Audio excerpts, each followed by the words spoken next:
ஒற்றை நம்பிக்கை 1000 கோடி எரிமலையை அடைகா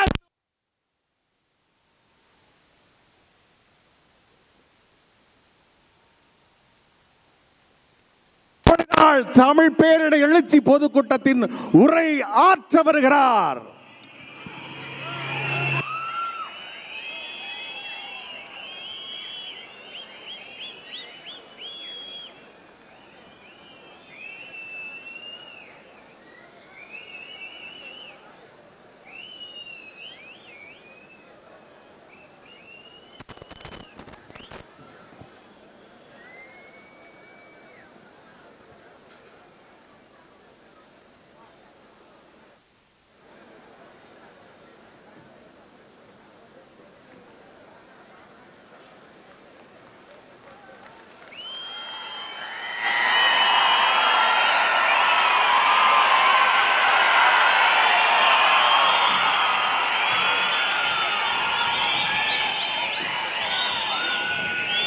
அதற்கு முன்பாக நிஜத்தடன் நிலவன் இயற்றிய மறைந்த நிலத்தின் கதைகளான மௌனத்தின் மௌனம் நூலை வெளியிடுகிறார் அண்ணன். அதை பெற்றுக் கொள்கிறார் மரத்தமிழ் வேந்தல். நிஜத்தட நிலவன் எழுதிய யுத்த வடுக்கள் முள்ளிவாய்க்கால் வடுக்களில் கவிதைகளை வெளியிடுகிறார் அண்ணன் செந்தமிழன் சீமான்.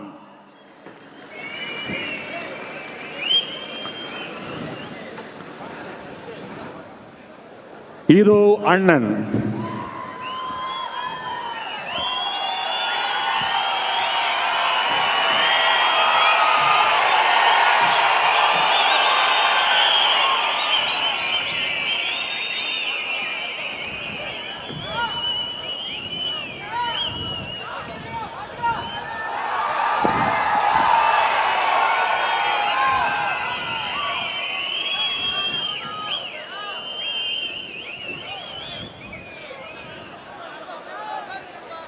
என்னுடைய உயிரோடும் உணர்வோடும் கலந்து வாழுகின்ற என் அன்பு உறவுகள் அனைவருக்கும் வணக்கம்.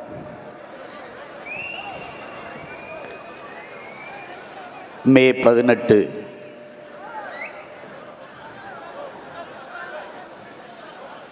இனப்படுகொலை நாள்.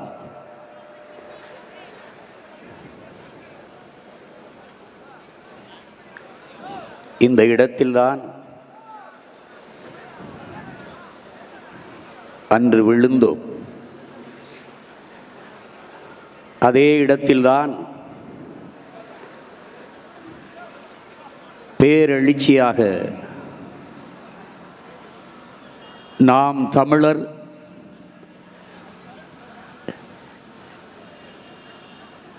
என்ற உணர்வு குவியலில் உறவாக கூடினோம்.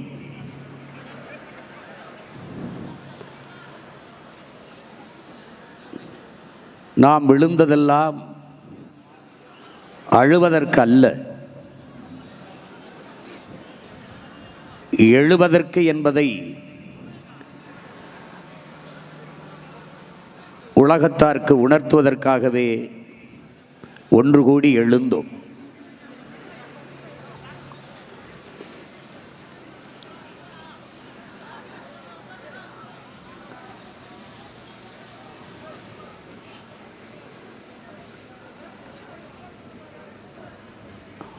நாம்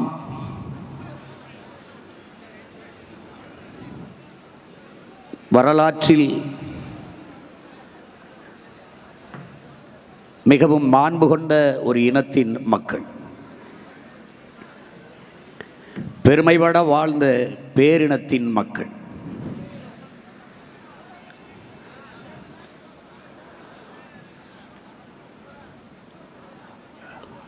நம்முடைய மொழி நமக்கு மட்டுமல்ல, உலக மொழிகளுக்கெல்லாம் தாயான மொழி.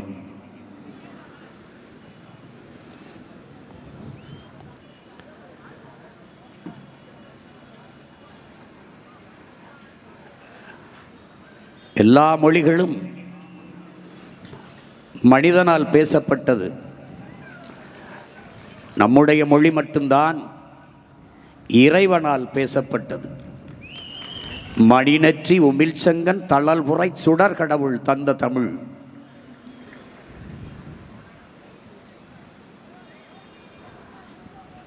அந்த தமிழ் மற்றவர்களுக்கெல்லாம் மொழி ஒரு பேச்சு மொழி. தமிழர்கள் நமக்கு மொழி மூச்சு மொழி.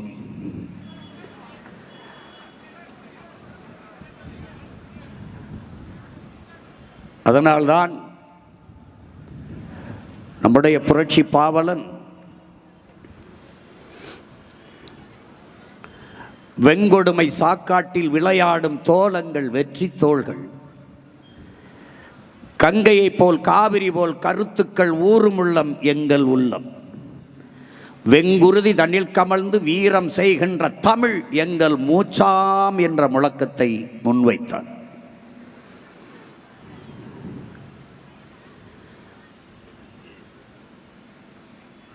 தமிழ் நமக்கு வெறும் மொழி மட்டுமல்ல, அது உயிர், உணர்வு, முகம், முகவரி, அடையாளம், கலை, இலக்கியம், பண்பாடு, வரலாறு, அறிவியல், அரசியல் எல்லாம் நமக்கு நம்முடைய மொழி. தமிழுக்கு அமுதென்று பேர், அந்த தமிழ் இன்பத்தமிழ் எங்கள் உயிருக்கு நேர் என்று பாடினார். அந்த உயிருக்கு நேரான மொழி, உயிரான மொழி சிதைந்து அழிந்துவிடக்கூடாது என்பதற்காக என்னரும் உடன் பிறந்தார்களே, என் உயிர் சொந்தங்களே, உலக வரலாற்றிலே மொழிக்காக உயிரை விட்டவன் உலகிலேயே தமிழன் மட்டும்தான். அது நம்முடைய பாட்டனார் நடராஜன், அவனை பின்தொடர்ந்து தாளமுத்து.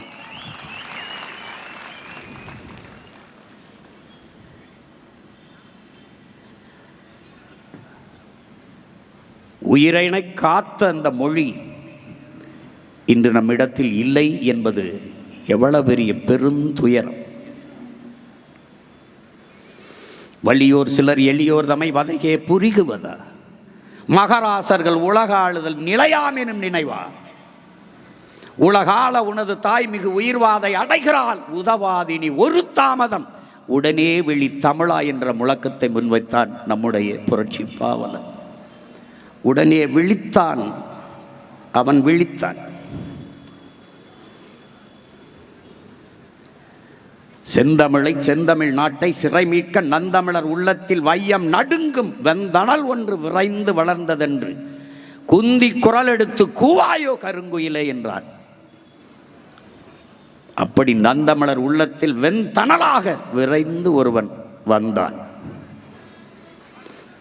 பூட்டிய இரும்பு கூட்டின் கதவு திறந்தது, சிறுத்தையே வெளியே வா, எலியன உன்னை இகழ்ந்தவர் நடுங்க, புலியன செயல் செய்ய புறப்படு. புறப்பட்டார். நம்பினை பகலினை நல்லூரில் என்றே, சிம்புட் பறவையை சிறகை விரி, விழி எழு சிங்க இளைஞனே திருப்பு முகம் திறவிழி, இகழ்ச்சி நேர்ந்தால் இறப்போம் என்றும் புகழ்ச்சியே எம் பூணாம் என்றும் வையம் ஆண்ட வண்டமில் மறவே உன் கையிருப்பை காட்ட எழு என்றான். எழுந்தான்.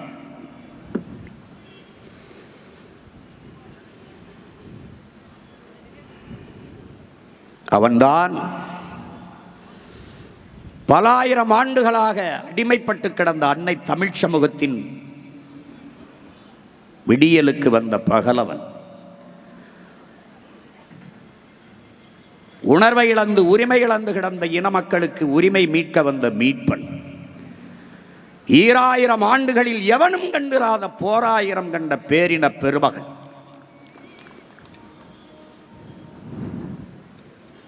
சீராயிரம் சூடிய செந்தமிழ் மரபினன், தேராயிரம் பூட்டி திரு என்று வந்த திருமகன் நம்முயிர் தலைவன் மேதகுவே பிரபாகரன் அவர்.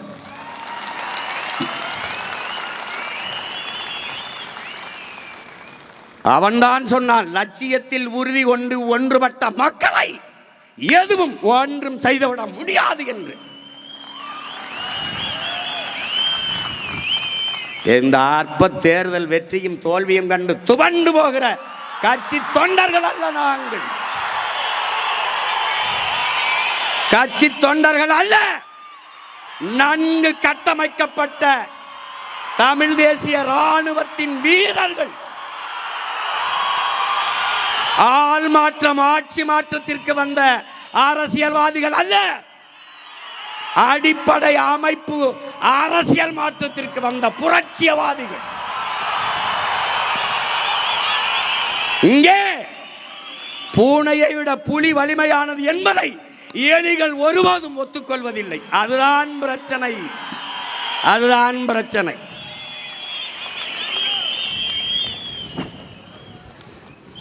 என் உடன் பிறந்தவர்களே, விடியாத இரவொன்றும் கிடையாது, அடைய முடியாத இலக்கொன்றும் கிடையாது.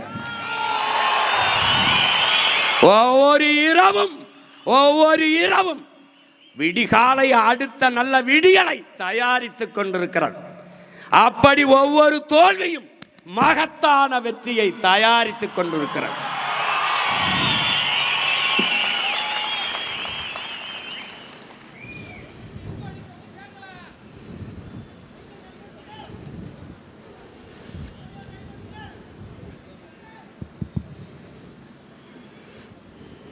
இங்கே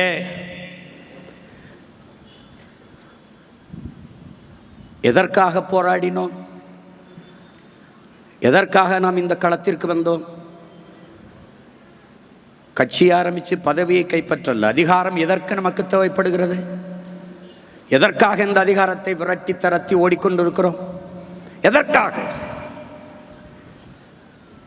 தமிழ் மீட்சியே தமிழர் எழுச்சி என்கிறார் தாத்தா தேவைநெய்ய பாவாணர். தாய்மொழியை இழந்துவிட்ட மறந்துவிட்ட இனம் வாழாது. வரலாற்றை மறந்துவிட்ட இனமும் வாழாது. மொழியை பாதுகாத்த இனம்தான் கடுகளவிருந்தாலும் மலையளவு உயர்ந்து வாழும். மொழியை இழந்துவிட்ட இனம் மலையளவிருந்தாலும் கடுகளவு சிறுத்து வீழும். இதுதான் வரலாறெங்கிலும் நிகழ்ந்திருக்கிற உண்மை.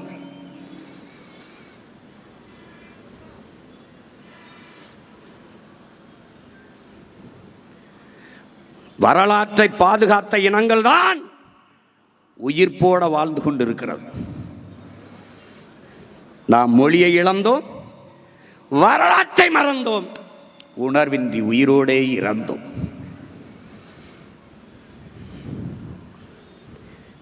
எதற்கு இந்த அதிகாரம்? சிதைந்து அழிந்து கொண்டிருக்க அன்னை தமிழ் மொழியை மீட்டு உருவாக்க அதிகாரம். அதற்காகவே அதை நோக்கி விரைகிறோம். மறைக்கப்பட்ட எமது இனத்தின் வரலாற்றையும், வரலாற்றில் புறக்கணிக்கப்பட்ட இனத்தின் மக்கள் ஒரு நாள் தங்களுக்கான வரலாறை தாங்களே எழுதுவார்கள் என்கிறார் புரட்சியாளர் அண்ணல் அம்பேத்கர் அவர்கள். புறக்கணிக்கப்பட்ட அடையாளங்கள் முழுக்க முழுக்க அழித்து மறைக்கப்பட்ட இனத்தின் மக்கள் எங்களுக்கான வரலாற்றை எழுதுவதற்காகவே களத்திற்கு வந்தோம்.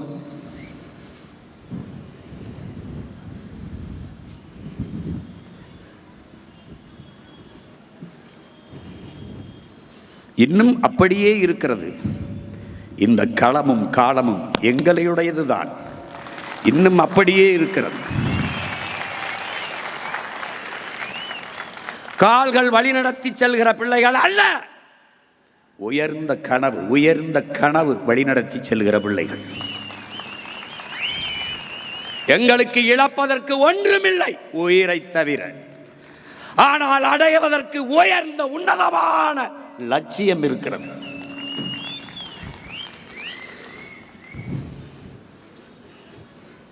ஆயிரம் ஆண்டுகளாக எனது இன முன்னோர்கள் தூக்கி சுமந்து வந்த கனவு, உயர்ந்த கனவு.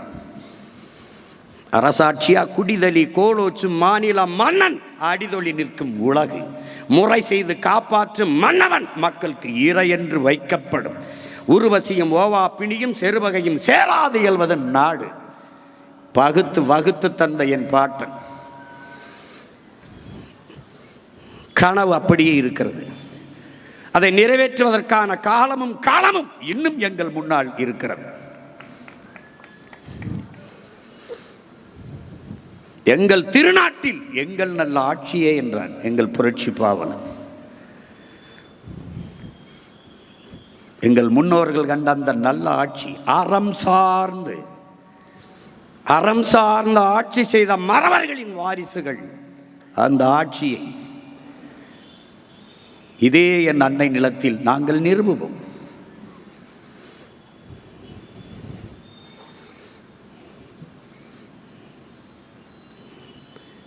இது எங்களுடைய கனவு அல்ல. அது மட்டுமல்ல, நீண்ட காலமாக இது இன முன்னோர்கள் தூக்கி சுமந்து வந்த கனவு. கியாபே விஸ்வநாதம், அண்ணல் தங்கோ, மறைமலையடிகள், எண்ணற்ற பெருமக்கள், எங்கள் தாத்தா பொதுவுடைமை போராளி கலிய பெருமாள், புரட்சியாளர் தமிழரசன் போன்ற முன்னவர்களின் கனவு.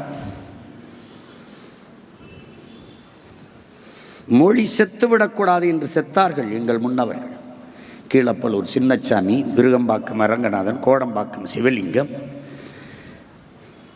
இப்படி எண்ணற்ற பெருமக்கள், சிவகங்கை அரசேந்திரன் போன்றவர்கள் தங்கள் இன்னுயிரை ஈந்தார்கள்.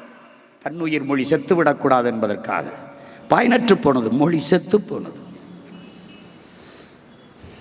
என் அன்னை நிலம் அடிமைப்பட்டு விடக்கூடாது. ஒரு தேசியனம் என்றைக்கு முழுமையான விடுதலை அடையும், அது என்றைக்கு தனக்கென்று தேசம் அடைகிறதோ அன்றுதான் அது முழுமையான விடுதலை அடையும். அன்றுதான் அந்த இனத்தின் மொழி, கலை, இலக்கியம், பண்பாடு, வழிபாடு எல்லாம் பாதுகாக்கப்படும். இந்த இனத்திலே இதை உணர்ந்தறிந்த ஒரே ஒரு மகன் என்னுயிர் தலைவன் மேதகுவே பிரபாகரன் அவர்கள் மட்டும்தான்.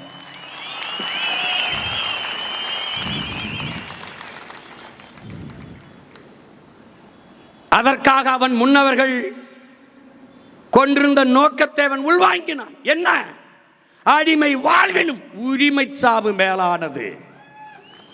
சரணடைந்து வாழ்வதை விட சண்டையிட்டு சாவது மேலானது. மண்டியிட்டு வாழ்வதை விடவும் மானத்தோடு மாண்டு போவதே மேலானது. உயிரை இழக்கலாம், உரிமையை இழக்கலாமா என்ற நோக்கத்தை உள்வாங்கினான். எனக்கு வேண்டியது என் இனத்தின் விடுதலை, விலை தலையே ஆனாலும் தர தயக்கமில்லை என்று களத்திலே பாய்ந்தான். கையிலே ஆயுதமில்லை, என்ன செய்யலாம்? உயிரையே ஆயுதமாக ஏந்தினான். உலக வரலாற்றில் எத்தனையோ விடுதலை போராட்டங்கள், இயக்கங்கள், அந்த இயக்கமும் மரணத்தை உருக்கி ஒரு குப்பியில் அடைத்து உதட்டுக்கு முன்பு தொங்கவிட்ட இயக்கம் உலக வரலாற்றிலே என் தலைவன் பிரபாகரன் கட்டமைத்த தமிழீழ விடுதலை புலிகள் என்ற தேசிய இராணுவம் தான்.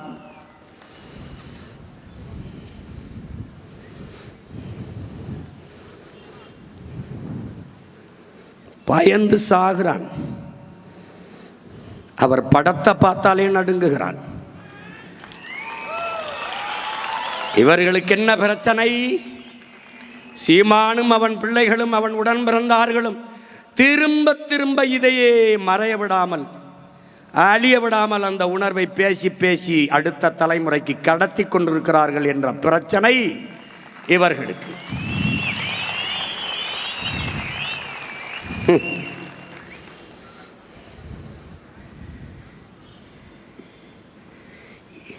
ஈழம் என்பது எங்களுக்கு 3 எழுத்து சொல்லல்ல, தொலைதூர தீவும் அல்ல. தமிழ் தேசியனத்தின் தேச விடுதலை தேசம். நீ என்ன சொல்லி இந்த உணர்வை நீர்க்க செய்து விடலாம், மறைத்து விடலாம் என்று எண்ணி என்றால் அது மாதிரி ஒரு பைத்தியக்காரத்தனம் கிடையாது.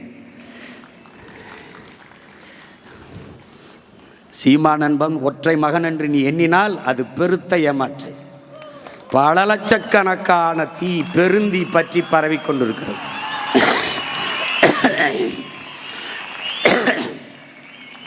முன்னாடி இருக்கிற ஒவ்வொரு வீரனும் 100 சீமானுக்கு சமமானம் என்பதை நீ புரிந்து கொள்ள வேண்டும். நாங்கள் கலைகிற கூட்டம் அல்ல, விளைகிற கூட்டம் என்பதை நினைவில் கொள்ள வேண்டும். காத்தடிக்கும் திசையெல்லாம் பறக்கிற பதர்கள் அல்ல, புயலே அடித்தாலும் அதே இடத்தில் அசையாமல் நிற்கிற வீரியமிக்க மணிகள். நாங்கள் எங்கு தொடங்கினோம்? வீழ்ச்சியில் இருந்துதான். வீழ்ச்சியில் இருந்தான், விழுந்த இடத்தில் இருந்துதான் எழுந்தோம்.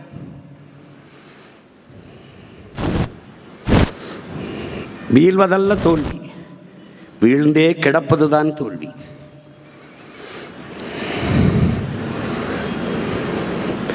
எத்தனை முறை விழுந்தாலும் எழுந்துவிட முடியும் என்கிற எண்ணம்தான் வலிமையும் நம்பிக்கையும்.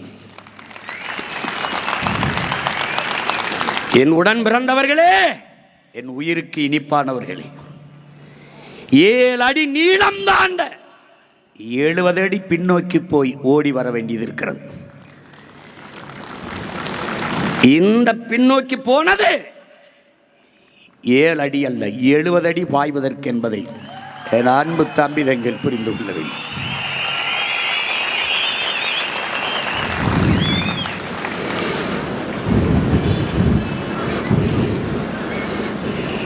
நாம் குப்பைகள் அல்ல, அதை கொளுத்த வந்த பெரு நெருப்பு என்பதை புரிந்து கொண்டு நாம் களத்தில் நிற்க வேண்டியிருக்கிறது.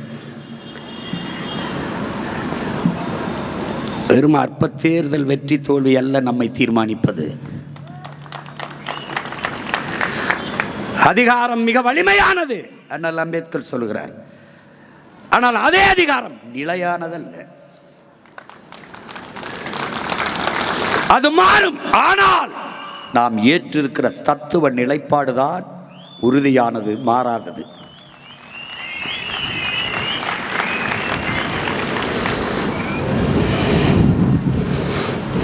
அது தமிழ் தேசியனத்தின் உரிமை, விடுதலை என்கிற புனிதமான லட்சிய கனவு. இதை கையளித்தவன் நம்முயிர் தலைவன். பெருங்கனவு, பெருங்கடமை. எதுவுமே இல்லை என்றால் என்ன? நமக்கு நம் வரலாறு இருக்கிறது, அது வழிகாட்டும். அன்னை நிலத்தின் விடுதலைக்காக போராடி இன்னுயிரை ஈந்த நம் வீர மறவர்கள், மானமறவர்கள், மாவீரர்களின் கனவு நம்மை வழிநடத்தும்.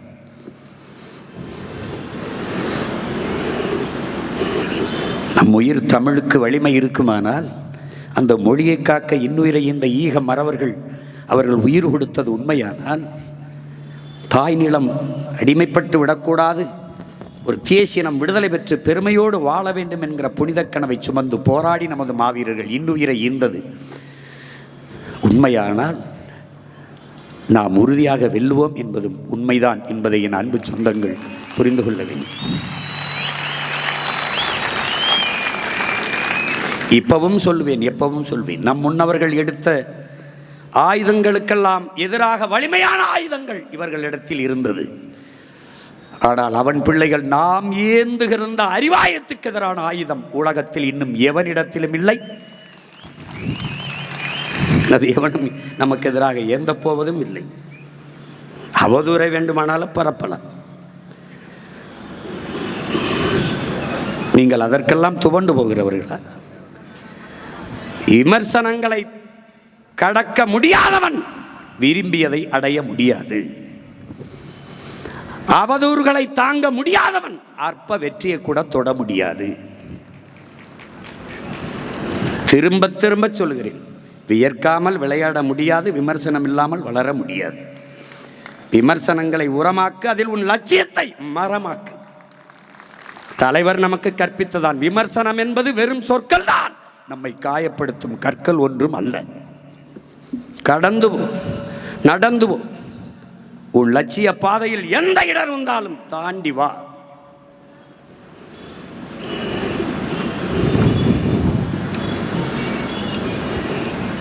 எவ்வளவு பெரிய கனவை சுமந்து போராடிய ஒரு இனத்தின் பிள்ளைகள் நாம். ஒரு தேசிய இனத்திற்கான தேச விடுதலை, தனித்த தாயகம், சுதந்திரம் பெற்ற தனித்த தாயகம் என்கிற புனித கனவு. ஒற்றை மகன், அவன் முதல் அமைச்சில்லை, அமைச்சர் வாரிசு இல்லை, மன்னன் இல்லை, திவான் இல்லை, ஜமீன் இல்லை, எளிய மகன். அவன் தாயகத்தின் விடுதலைக்கு களத்திலே நின்று போராடி உயிரை கொடுக்க வா என்று அழைத்த போது 50,000ற்கு மேற்பட்ட வீரமறவர்கள் களத்திலே ஆண் பெண் என்று பாலியல் வேறுபாடு இல்லாது பாய்ந்தார்கள் என்றால் அந்த தலைவனின் மீது அவர்கள் வைத்திருந்த நம்பிக்கை, தாயகத்தின் விடுதலையின் மீது அவர்கள் வைத்திருந்த பெரும்பற்று.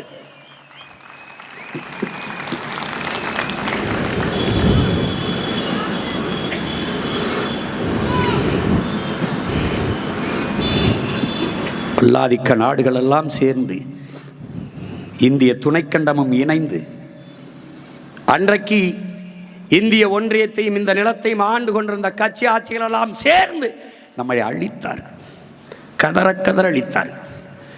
போர் சூழலில் களத்திலே நின்ற மகன்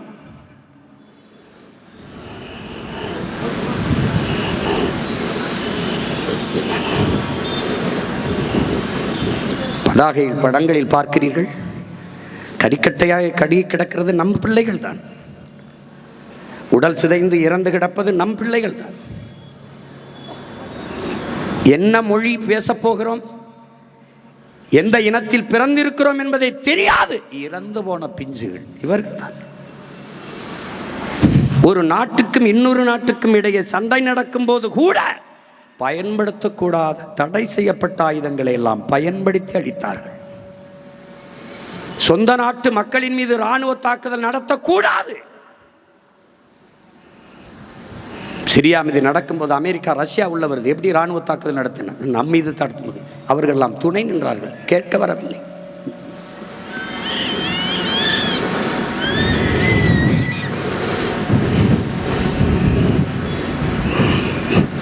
வான்வெளி தாக்குதல், சொந்த நாட்டு மக்களின் மீது வான்வெளி தாக்குதல், பாஸ்பரஸ் குண்டுகள், கொத்தனி குண்டுகள், நச்சு குண்டுகளை வீசிக்கொண்டார்கள். நம்மை அழித்தது ஆயுதங்கள் மட்டுமல்ல, உலக மக்களின் அமைதியும் சேர்த்துத்தான் நம்மை அழித்து ஒழித்தது. யாதும் ஊரே யாவரும் கேளீர் என்று உலகம் தழுவி நேசித்து நின்றவனின் பரம்பரை, பிறப்புக்கும் எல்லா உயிருக்கும் என்று எல்லா உயிர்களையும் நேசித்தவனின் வாரிசுகள், பத்துண்டு பல் உறவுகள் உயிர்கள் ஓம்புக என்று பாடிய அவனுடைய பிள்ளைகள். உலகத்தில் எத்தனை நாடுகளை வென்றான் நம் முன்னவன் அரசேந்திரனும் அவன் அப்பன் அருள்மொழியும். ஒரு இனத்தை அடிமைப்படுத்தி தமிழர்கள் ஆண்டார்கள் என்று சின்ன செய்தி வரலாற்றில் பதிவானது உண்டு இல்லை. ஏன் மாண்பு, ஏன் என் தாய் தமிழ் பேரன்பின் தாய், அவளுக்கு யாரையும் பகைக்க தெரியாது, ஆனால் பகைத்தால் எவனையும் மிச்சம் வைக்க தெரியாது. அதுதான் அவள் பிறவி குணம்.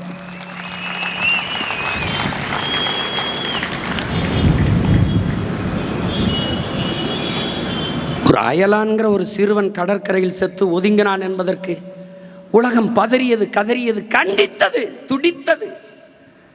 அதே வயதை ஒத்த என் தம்பி பாலச்சந்திரன் முன்னாடி உட்கார வைத்து நெஞ்சிலே 5 குண்டுகளை பாய்ச்சி, ஒரு பிஞ்சு நெஞ்சிலே குண்டை பாய்ச்சி கொண்டு இறந்து கிடக்கும்போது உலகத்தில் ஒருவன் பேசல. இங்கே ஆட்சியில் இருந்தவர்கள், அங்கே ஆட்சியில் இருந்தவர்கள், மகனுடன் பேசுகிற உலக தலைவர்கள் ஒருவன் பேசல. ஏன்? சாபவன் தமிழன் சகித்துக் கொண்டார்கள். கொத்து கொத்தாக செத்து விழுந்தோம். 2008 2009 அந்த காலகட்டத்துக்கு 1,70,000 பேருக்கு மேலே மரணம். மக்கள் போரிலே சரணடைய சொன்னார்கள். பாதுகாப்பு வளையத்துக்குள்ளே வாங்கள், நாங்கள் உங்களை பாதுகாக்கிறோம் என்கிறார். 10,000ற்கு மேற்பட்ட நமது மக்கள், கை குழந்தைகளோடு கர்ப்பிணி பெண்கள் எல்லோரும் போய் சரணடைந்தார். அந்த 10,000 பேரின் நிலை என்ன? அதிபராக வந்த சிறிசேனா சொல்லுகிறார், எல்லோரும் செத்து போய்விட்டார்கள் என்று. 10,000 பேரை சரணடை வந்த மக்களில், பொதுமக்களில் 10,000 பேர் எப்படி செத்தார்கள் என்று ஒருவன் கூட கேட்கல. பசியிலையா, பட்டினியிலையா, நோயிலையா, எப்படி செத்தார்கள் எவனுமே கேட்கல. கேட்கிறோம் நாம், எவன் காதிலும் கேட்கல. ஏன்? அதிகாரம் இல்லை. பல ஆண்டுகளாக கூவுகிறோம் சேவல் போல கூண்டுக்குள் இருந்து. அப்ப அப்ப எப்போது கேட்கும்? கூரை மேல் ஏறி அதே சேவல் கூறினால் எல்லாருக்கும் கேட்கும். அந்த கூரைதான் இந்த நிலத்தின் அதிகாரம். அதற்குத்தான் இவ்வளவு அரும்பாடாட்சி களத்திலே தோற்றாலும் தோற்றாலும் திரும்ப திரும்ப திரும்ப களத்திலே நிற்பதற்கு காரணம் அதுதான். அதுதான் தோற்று போனால் உங்கள் கட்சியில் இருக்கிற பிள்ளைகள் துவண்டு போய் விடுவார்களா? இல்லை, வீர சுதந்திரம் வேண்டி நின்றார் வேறொன்று கொள்வாரோங்கிறான் எங்கள் பாட்டன் பாரதி. சுதந்திர பசி கொண்ட மக்களை சோற்று பசி ஒன்றும் செய்யாது என்கிறார் எங்கள் உயிர் தலைவன் மேதகுவி பிரபாகரன் அவர்கள். எங்களுக்கு இருக்கிறத வயிற்று பசி அல்ல, வரலாற்றின் பசி. சோற்று பசி அல்ல, சுதந்திர பசி.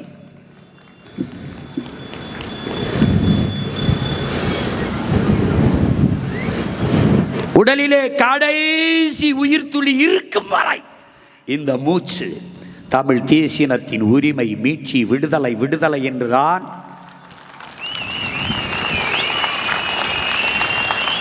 உலகிலே ஏதோ ஒரு ஓரத்தில் கடைசி தமிழன் உயிரோடு இருக்கும் வரை தமிழீழ விடுதலை என்கிற உணர்வோடு தான் இருப்பான் என்பதை உலகத்தார் புரிந்து கொள்ள வேண்டும். இன்னைக்கு எங்களை நீங்கள் புறந்தள்ளலாம்,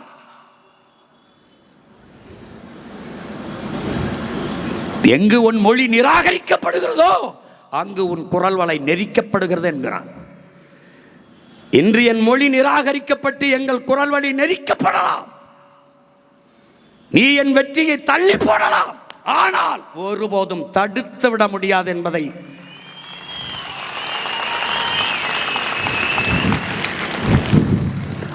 கவனத்தில் கொள்ளணும். அவ்வளவுதான். அப்படித்தான் எல்லாம் நினைச்சான், அப்படிதான் நினைச்சான். அவ்வளவுதான் தமிழர்கள் என்றார்கள். தமிழீழ தாயகத்தில் இறங்கிய கொடியை இன்னொரு தாய் நிலத்தில் அவன் மகன் சீமான் இந்த நிலத்தில் அதே புலிக்கொடியை ஏந்தினான். 2010 மதுரையிலே இதே மே 18 பேரெழுச்சியாக நாங்கள் தமிழர்கள் சாதிய மத உணர்ச்சியை பின்னுக்கு தள்ளி தமிழர் என்கிற தேசிய இன உணர்வை முன்னிறுத்தி எழுந்தோம்.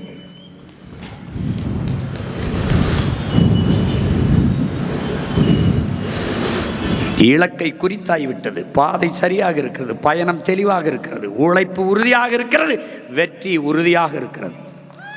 உழைப்பு கடுமையாக இருக்கிறது, வெற்றி உறுதியாக இருக்கிறது. அருகில் தான் இருக்கிறது இலக்கு,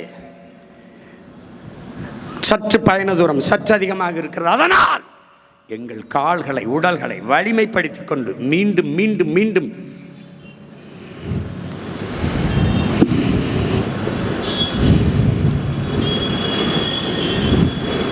இத்தனை மொழிக்காக செத்த மறவர்கள், இனத்திற்காக செத்த மறவர்களின் உயிர் ஈகமும் அர்ப்பணிப்பும் அர்த்தமற்று போவதா என்பதை என்னரும் தம்பி தங்குகள் உயிரினுமிலே உடன் பறந்தார்கள் உலகெங்கும் பரவி வாழ்கிற என் உயிர் சொந்தங்கள் எண்ணி பார்க்கணும். ஒரே வழிதான், ஆயுதம் மிச்சம் வைத்ததை அரசியலாக வென்று முடிக்கணும். அடிமை இனத்தின் உரிமை மீட்சிக்கு நமக்கு இருக்கிற கடைசி வாய்ப்பு அரசியல் விடுதலை மட்டும்தான். உலகெங்கும் தமிழ் தேசிய மக்கள் ஒரே அரசியல் கொடையின் கீழே ஒன்று திரள வேண்டும். ஒவ்வொரு தோட்டாவும் வலிமையானது. எல்லோரும் ஒன்றிணைந்து இந்த அரசியல் பெரும் புரட்சிகர போரை முன்னெடுத்து வென்று முடிக்க வேண்டும். இல்லை என்றால் உலகத்தில் தமிழன் என்ற ஒரு இனம் இருந்தது வாழ்ந்தது என்ற சுவடு இல்லாமல் முடிந்துவிடும். இப்போதே முடிந்து விட்டது.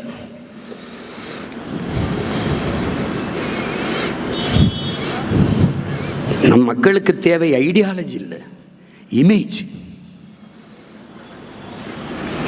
அவர்களுக்கு ஆழ்ந்த அரசியல் தேவையில்லை, அபிமானம். நாம் வரலாறு படித்தோம், இலக்கியம் படித்தோம், புவியியல் படித்தோம், அறிவியல் படித்தோம், பொருளாதாரம் படித்தோம், சூழியல் படித்தோம், உயிரியல் படித்தோம், வேதியியல் படித்தோம், இயற்பியல் படித்தோம், வேளாண்மை படித்தோம். இதெல்லாம் தேவையில்லை என்று மக்கள் நமக்கு வேற ஒரு பாடத்தை கற்பித்திருக்கிறார்கள். இது புது பாடம்தான், அதையும் நாம் படிப்போம், அதையும் நாம் படிப்போம்.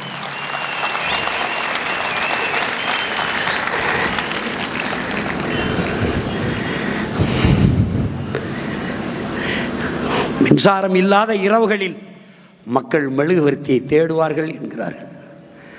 அநீதியும் அக்கிரமமும் பெருகிற காலத்தில் மக்கள் நல்லவர்களை தேடுவார்கள் என்கிறார்கள். ஒரு நாள் என் மக்கள் நம்மை தேடுவார்கள். பருவநிலை மாறுகிறது, புவி வெப்பமாகிறது, கடல் கொதிநிலை அடைகிறது, நீர் கிடைக்கவில்லை, சோறு கிடைக்கவில்லை. நாம் சொல்லுகிற அரசியல் அவர்களுக்கு தெரிய வர குறைந்தது இன்னும் 4 நூற்றாண்டுக்கு மேலே ஆகும். அவர்களுக்கு நம்ம என்ன சொல்கிறோம்னு தெரியும். நாம் பேசுவது வேடிக்கையாக இருக்கிறது, வேடிக்கை காட்டினவன் தலைவனாக தெரியுதான். ஒன்றும் பண்ணுறதுக்கு இல்லை, ஒன்றும் பண்ணுறதுக்கு இல்லை. அவர்களுக்கு தேவை கருத்து அல்ல, வெறும் கவர்ச்சி. கவர்ச்சி எவ்வளவு? யார் வேட்பாளர்னு தெரியாது, என்ன சொல்கிறான்னு தெரியாது, அவன் வேலை செஞ்சாலும் தெரியாது, எதுக்கு போடுறோம் ஏன் போடுறோம்னு போட்டு கடைசியாக வென்றவர் இவர் தான் வேட்பாளரா? விளங்கிரும்டா நாடு, டே விளங்கிரும்டா. இதுக்கு marks, Lenin, Engels, இங்கர்சாலு, Socrates, Plato, Aristotle, புத்தன், பூலே, அம்பேத்கர், ஃபிடல் காஸ்ட்ரோ, சேகுவேரா, பகத்சிங்கு, வள்ளுவன், கம்பன், கபிலன், இளங்கோ, எல்லாம் பாரதி, பாரதிதாசன், பெருஞ்சித்திரனார். ஒரு இளவும் தேவையில்லை, ஒரு இளவும் தேவையில்லை, ஒரு இளவும் தேவையில்லை, ஒரே இளவும் தேவையில்லை. ஆனாலும் ஒரு உயர்ந்த நோக்கத்தை கொண்டு அதை நிறைவேற்றுவதற்காக தொடர்ந்து தொடர்ந்து செயல்படுகிற முயற்சி தான் வரலாற்றில் பிற்காலத்தில் வருகிற மக்கள் படிக்கிற வரலாறாக மாறுகிறது என்கிறான் மாமேதை மார்க்ஸ்.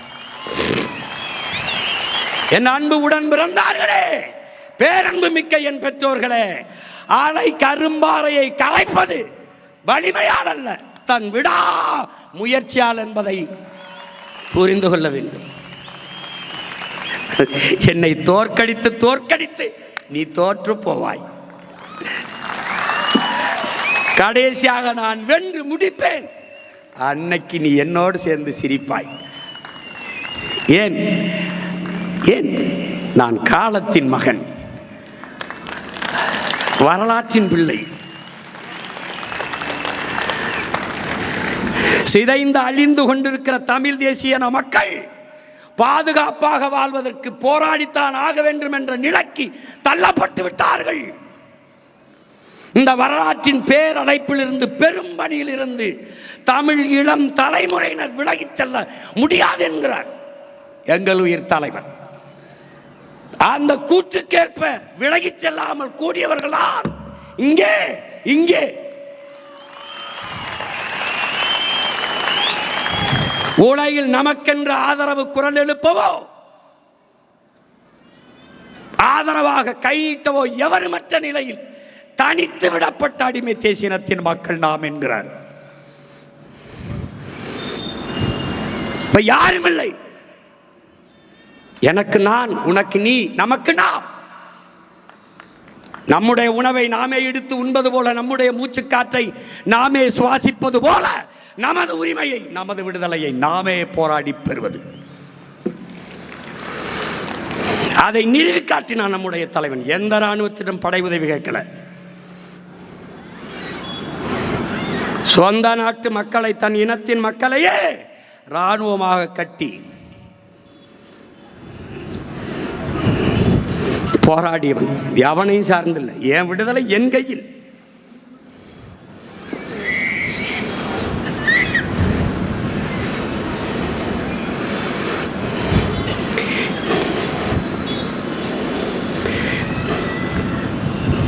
நமக்கு ஏன் விடுதலை தேவைப்படுகிறது? எதற்கு நமக்கு அதிகாரம் தேவைப்படுகிறது? எதற்காக நமது முன்னவர்கள் போராடினார்கள்? நமது மாவீரர்கள் எதற்கு இத்தனை ஆயிரம் பேர் உயிரை கொடுத்தார்கள்? உரிமை பெற்று நம் இனம் பெருமையோடு வாழ வேண்டும் என்பதற்காகத்தான். அவர்கள் உயிர் இல்லை நம்மோடு, ஆனால் கனவு இருக்கிறது நம் கையோடு. அந்த கனவை நிறைவேற்ற வேண்டும் என்ற துடிப்பும் தவிப்பும் விரியும் நம் ஒவ்வொருவருக்குள்ளும் இருக்க வேண்டும். ஒவ்வொரு முறையும் நாம் ஏற்றுகிற அந்த ஈகை சுடர் என்பது நம் நெஞ்சுக்குள் அணையாமல் எரிந்து கொண்டே இருக்க வேண்டும். அந்த நெருப்பை அடுத்த அடுத்த அடுத்த தலைமுறைக்கு அணைய விடாமல் பாதுகாத்து கடத்த வேண்டும். ஒற்றை மகன் இத்தனை பேரை உணர்வு சூடேற்றி உசிப்பவில்லையா? இன்னைக்கு எத்தனை ஆயிரம் பேரர்கள், எவ்வளவு ஆழ்ந்த செறிந்த கருத்து செறிவோடு மக்களை உசுப்பக்கூடிய பேராற்றல் கொண்ட பேச்சாளர்கள், கருத்தாளர்கள் நம் பிள்ளைகள் எத்தனை பேர்.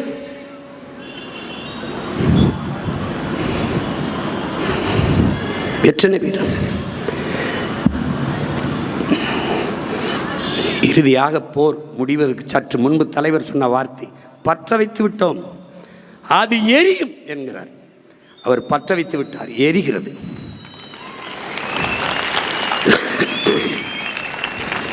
இங்கு மட்டும்தானா? தமிழீழ தாயகத்தில் புலம்பெயர்ந்து வாழ்கிற நம் இனச்சொந்தங்கள் வாழ்கிற எல்லா தேசங்களிலும் இந்த உணர்வு பற்றி எரிகிறது. வீதியில் இல்லை என்றால் வீட்டுக்குள், வீட்டுக்குள் இல்லை என்றால் நெஞ்சு கூட்டுக்குள் எரிந்து கொண்டுதான் இருக்கிறது. இன்னும் நம் மாவீர தெய்வங்களை, மண்ணின் விடுதலைக்காக மாவீரர்களை தெய்வங்களாக தந்த நம் பெற்றோர்கள் இன்னும் இருக்கிறார்கள்.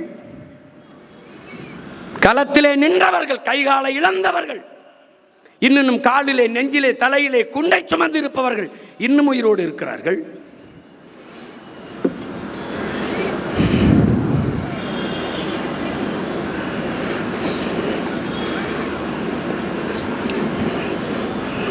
அதனால் நீங்கள் சோம்பலும் ஓய்வும் தற்கொலைக்கு சமமாகிவிடும்.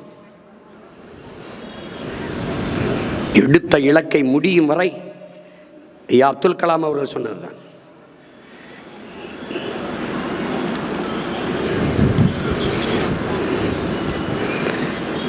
உன்னால் முடியும் வரை போராடு என்பதல்ல, நினைத்தது முடியும் வரை போராடு. முடிய வரை போராட இல்ல, நாம் நினைப்பதை முடிக்கிற வரை போராட வேண்டும். இந்த நிலையை நம் பிள்ளைகளுக்கு விட்டுவிட்டு செல்ல போகிறோமா? ஈழ மண்ணிலே பயணித்து போகிறபோது சிறு சிறு பதாகைகள், சின்ன சின்ன குழந்தைகள் கேட்பது போல எழுதி வைக்கப்பட்டிருக்கும், என் உடன் பிறந்தார்களே, என் அக்கா, என் அண்ணா, இந்த போரை எங்களுக்கும் கையளிக்கப் போகிறீர்களா என்று கேட்பது போல, ஏக்கத்தோட பிஞ்சு குழந்தைகள் பார்த்து கேட்பது போல எழுதி வைக்கப்பட்டிருக்கும். ஏன்? நாமே வென்று முடித்து விடுதலை பெற்ற நாட்டை நம் அடுத்த தலைமுறைக்கு ஒப்படைக்க வேண்டும் என்கிற உறுதியை ஒவ்வொரு வீரனுக்கும் தர வேண்டும் என்பதற்காக. அதேதான் உங்கள் மகன் உங்களிடத்திலே சொல்கிறேன், உங்கள் உடன் பிறந்தவன். இன்றைக்கே படிக்க கல்வி இல்லை, படித்தா வேலை இல்லை, குடிக்க நீர் இல்லை, சுவாசிக்க காற்று இல்லை, நஞ்சில்லாத உணவில்லை, பிறக்கிற குழந்தை புற்றுநோயோடு. எனக்காக ஒரு முறை புற்றுநோய் மருத்துவமனைக்கு நீ போய் வா. 3, 4 வயது குழந்தைகள் தலையில் மொட்டையடிக்கப்பட்டு இந்த புற்றுநோயோடு இருக்கிறதை நீ பார்த்த பிறகு நிம்மதியாக உறங்கிவிட்டால் அதற்கப்புறம் நான் பேசுறதை நிறுத்திடுறேன். ஏன்? உணவு விஷமாகிவிட்டது, காற்று நஞ்சாகிவிட்டது, நீர் விஷமாகிவிட்டது, இந்த உயிர் தேவையான 3ம் நஞ்சாகிவிட்டது. இதிலே நம் பிள்ளைகளை விட்டு செல்ல போகிறோமா? ஆள் மாறி இருக்குது, ஆட்சி மாறி இருக்குது, ஆட்சி முறை மாறுமா? இல்லை, என்ன மாறிட போகிறது பார்ப்போம். மிகுதியான் மிக்கவை செய்தாரை தான் தம் தகுதியால் வென்றுவிடல் என்று 2000 ஆண்டுகளுக்கு முன்பே நம்மவன் பாடியது எனக்குத்தான், உனக்குத்தான். மிகுதியான் மிக்கவை செய்தாரை தான் தம் தகுதியால் வென்றுவிடல், பொறுமையாக இருந்து வென்று காட்டடான். அதனாலதான் எந்த பயில்ட்டையும் பேச்சு கிடையாது,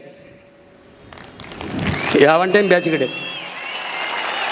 பேசியாச்சு, இனி பேசுறதுக்கு ஒண்ணுமில்லாத அளவுக்கு பேசியாச்சு. காத்து, கடல், மலை, மரம், செடி, கொடி, ஆடு, மாடு எல்லாம் பேசியாச்சு. உனக்கு நக்கலாவும் நகைச்சுவாயிருக்கல, ஒரு நாள் நீ என்னை தேடுவ. நீ கஷ்டம் வரும்போதான கோயிலுக்கு போவ.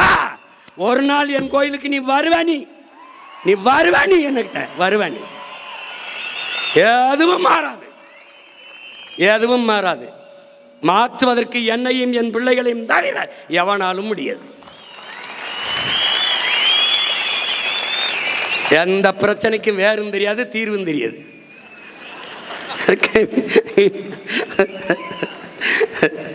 மேலே வந்துக்கிட்டு 10 லட்சம் கோடி கடன் இருக்குது. அது தெரியாமல் தான் முதலமைச்சர் வேட்பாளரை போட்டிக்கிட்டீங்கள. காலக்கோடு நல்ல வேலை என்னைய தோக்கடிச்சு உள்ளே வரவிடாமல் விட்டான். நான் உள்ளே போய் இருந்தேன், நல்வாய்ப்பாக தப்பிச்சு போயிட்டு எல்லாரும். ஒரு 5-6 பேரோட உள்ள வந்திருந்தேன், மொத்த பேரும் வெளியில் தான் இருக்கணும். ஏதோ என் மக்கள் என் மேலே பாம்பாத்து விட்டாங்களா இல்லை உங்கள் மேலே பாம்பாத்து போட்டாங்களா ஒன்றும் தெரியல. ஏன்னா போயிருந்துக்கு 10 லட்சம் கோடி கடன். நானும் பாட்டா பாடினேன், 10 லட்சம் கோடி கடனில் நாடு, இதில் இலவசம் வேற பெருவிக்க கேடு. தெருவா ஊர் ஊராக பேசினேன். முதலமைச்சர் ஆன பிறகு தான் அவருக்கு தெரியுது 10 லட்சம் கோடி கடன் இருக்குன்னு. ஐய அப்படியா, 10 லட்சம் கடனா? கடன் 10 லட்சம் கோடி இருக்குது. இந்த இலவசங்களை கொடுக்க முடியாது. 1 லட்சம் கோடி ஏற்கனவே வட்டி. பட்ஜெட்டே 3 லட்சம் கோடி தான். வட்டியே 1 லட்சம் கோடி போகுது. நீங்கள் சொல்கிற அறிவிப்பு இதெல்லாம் செயல்படுத்த இன்னும் 10 லட்சம் கோடி கடன் வாங்க வேண்டும். அப்போ மொத்த பட்ஜெட்டையும் வட்டியை கட்டிக்கிட்டு ரொட்டியை திண்டு திரிய வேண்டியதான்னு நான் சொன்னேன். நீங்கள் கேட்கல. அப்போ நீங்கள் என்ன பண்ணீங்க? கொடுக்க முடியாது என்று தெரிந்து வெற்று வாக்குறுதிகளை கொடுப்பதுதான் மக்கள் துரோகம், மக்கள் விரோதம், ஏமாற்று. நாங்கள் உண்மையை சொன்னோம், தோற்று போனோம், மேன்மையாக கருதுகிறோம். நான் தர மாட்டேன், கொடுக்க முடியாதுன்னு சொன்னேன். ஆனா நீங்க 2500 இப்பதான் தெரியுது கொஞ்சம் காசு இல்லை. அது கூட தெரியாம எதுக்கு வந்திய? எதுக்கு வந்திய? 6 சிலிண்டரு எப்படி கொடுக்குறீங்க? நானும் பார்க்க தானே போறேன். எப்படி கொடுக்குறீங்க? ஒருவேளை நீங்க போரிட்டு ஈரானையே கைப்பற்றினாத்தான். நீ பிரபாகரன் மகண்டாவே, நம்மாழ்வார் மகண்டா, நீ கொடு. நான் மாட்டு சாணத்திலேருந்து சிலிண்டர் தயாரித்து என் பிள்ளைகள் கொடுக்குறனால என்பார். கொஞ்ச நாளுக்கு அரிசி இல்லைன்னு வருவான். எந்த போராட்டத்துக்கு என்னை கூப்பிடாத, வரமாட்டேன். போ, உனக்கு தான் ஒரு கஷ்டம் வராத. நீ தான் கடவுளின் ஆட்சியை நிறுவிட்டிய. அப்புறம் நாங்கள் தேவைப்பட மாட்டோம்ல. ஏதாவது ஒரு பிரச்சனைன்னு வீட்டுக்கு வந்துட்டு எனக்கு மனு கொடுக்க வா.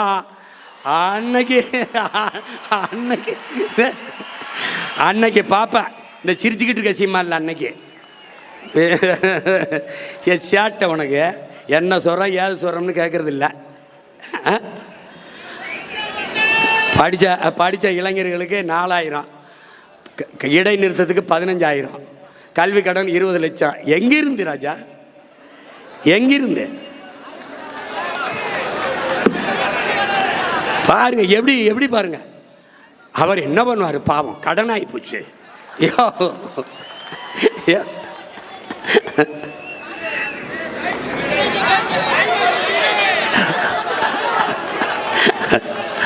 வரும் தாய்மாமன் வரும்.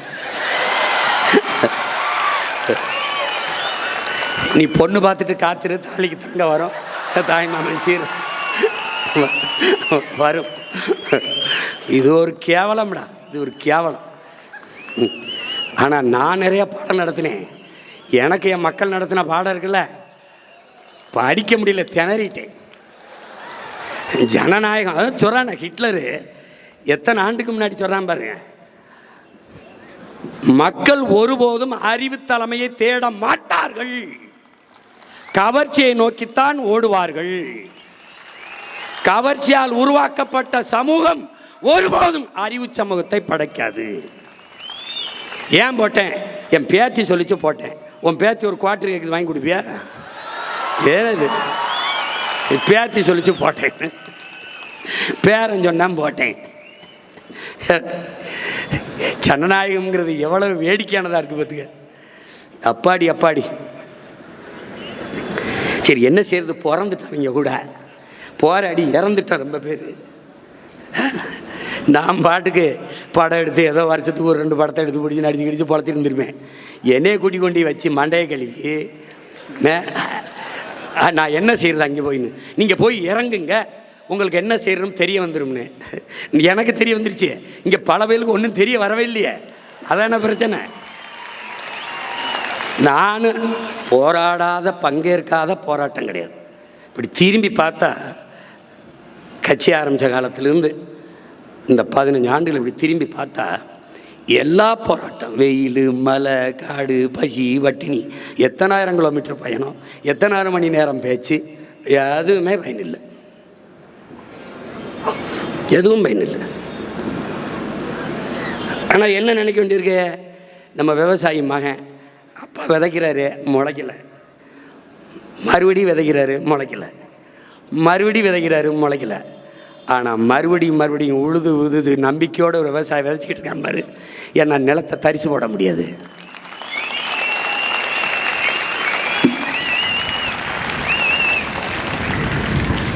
ஓசோ சொல்கிறான்ல, ஒவ்வொரு நாளையும் அறுப்பதற்கான நாளாக கருதாதே, விதைப்பதற்கான நாளாக கருதுன்னு.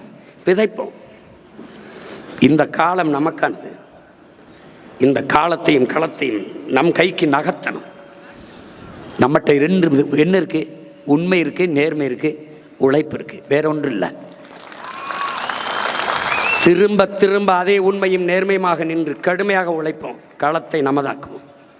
நம்பிக்கையோடு நமக்கு இருக்கிற ஒரே வழிதான். இவ்வளவு இழந்திருக்கான். நமக்கு இருக்கிற அரசியல் தீர்வு இவர்கள் தான் சொன்னார்கள். ஆயுதத்தை கீழே வைத்து விடுங்கள், போரை நிறுத்துங்கள், அரசியல் தீர்வை பெற்றுத்தருகிறோம் என்று சொன்னவர்கள் இவர்கள்தான்.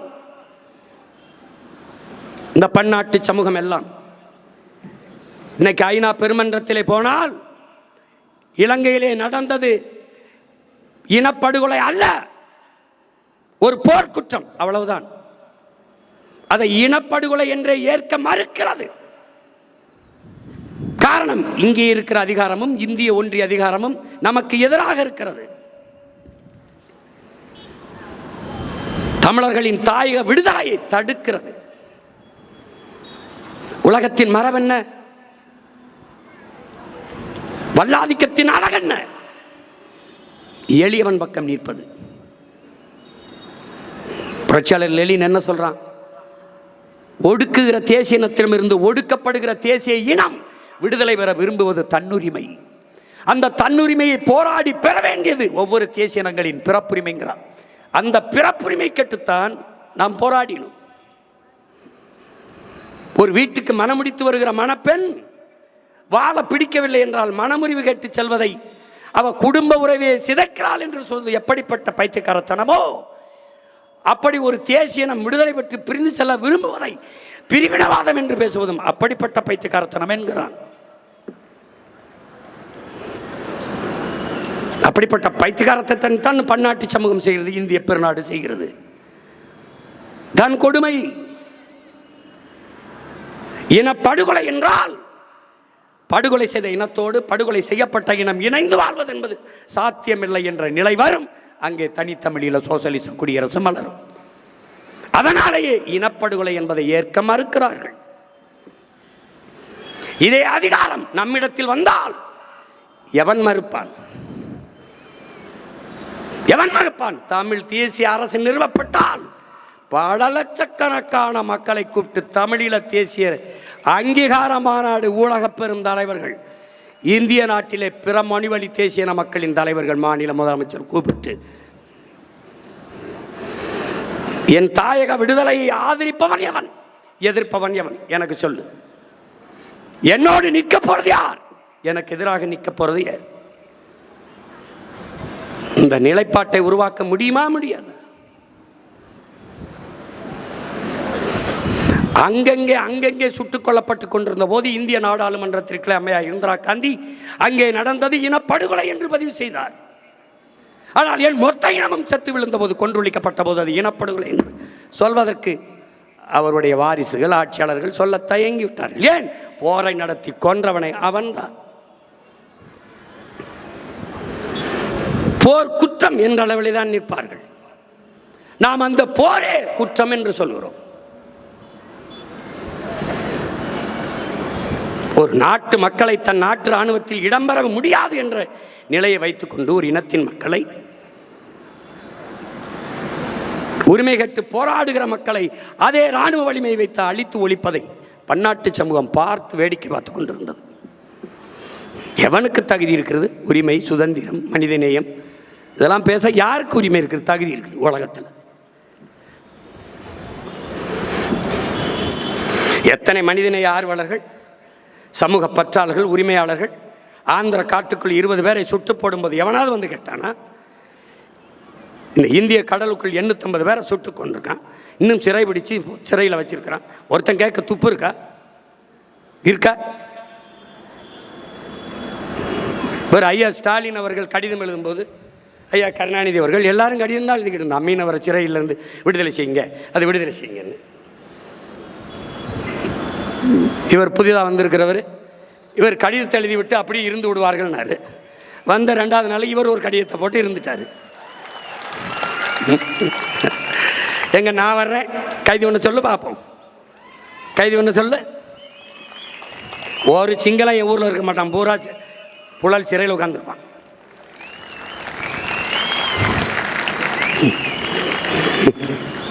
அவனுக்கு தெரியும்.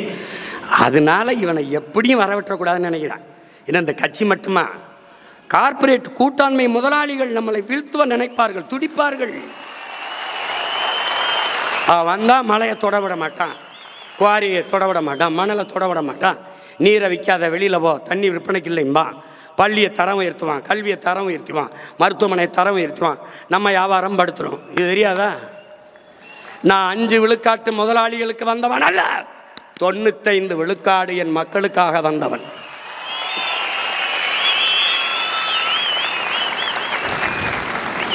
இதுவரை வாழ்ந்தது போல இனி எப்போதும் வாழ முடியாது என்ற நிலை உருவாகுமானால் மக்கள் தாங்களே கிளர்ச்சி செய்து போராடுவார்கள் என்கிறார் லெனின். அது நடக்கும். தண்ணி கிடைக்காது, சோறு கிடைக்காது, வேலை கிடைக்காது. இதே வாத்தியார், இதே போக்குவரத்து தொழிலாளி, இதே மருத்துவர், இதே நர்ஸு, இதே செவிலியர்கள், இதே விவசாயி, இதே மீனவ எல்லாம் தெருவுக்கு வருவான். வரும்போது என்னை தேடுவான். நான் அந்த கடை சீட்டு கொடுத்துருக்கான் ஒரு ஆண்டுக்கு, ஏதாவது வேறு நாட்டில் போய் படுத்துக்கிடுவேன். ஆமாம், பேட்டி போப்பாங்க, போப்பா தூரத்து. எளிதாக கிடைக்கிற எந்த பொருளுக்கும் மதிப்பு தெரியாது. அது கேட்குற போதெல்லாம் மதித்து பேசிட்டு இருந்தோம்ல. ஒன்றுமே பேசாதவரை கொண்டாடுறது, பேசுகிறவனை துண்டாடுறது. அவரை அப்படி தாங்க பேசிட்டு பாருங்க. எப்படி நீ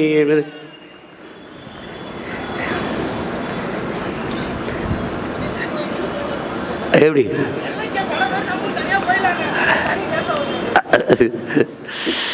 அதனால அப்போ நமக்கு இருக்கிற ஒரே வழி போர்க்குற்றம் என்று நிறுவிட்டாவே, போர்க்குற்றம் செய்து அது அழித்து ஒழித்தது முழுக்க தமிழர்களை என்று நிறுவினாலே, அழித்தொழிக்கப்பட்ட ஒரு இனம் அழித்தொழித்த இனத்தோடு இணைந்து வாழ்வது சாத்தியமில்லை என்ற நிலையை உருவாக்கணும். இதுதான் இறுதி தீர்வு. நமக்கு தனி தமிழீழ நாட்டை தவிர நமக்கு வேறு தீர்வு இல்லை. இறுதி இலக்கு அதுதான். இவன் சொல்லுவான் 13வது சட்ட திருத்தம், அது இது என்ன திருத்தம்னு சொல்லு, ஒன்றும் தெரியாது. வடகிழக்கு மாகாணங்களை இணைச்சி ஒரு மாநில உரிமை கொடுக்குறது. அதில் 15வது சட்டத்தை வரைவு என்ன? முழு அதிகாரம் ஆளுநருக்கு. ஆளுநர் நியமிக்கிறது யார்? சிங்கள அரசு.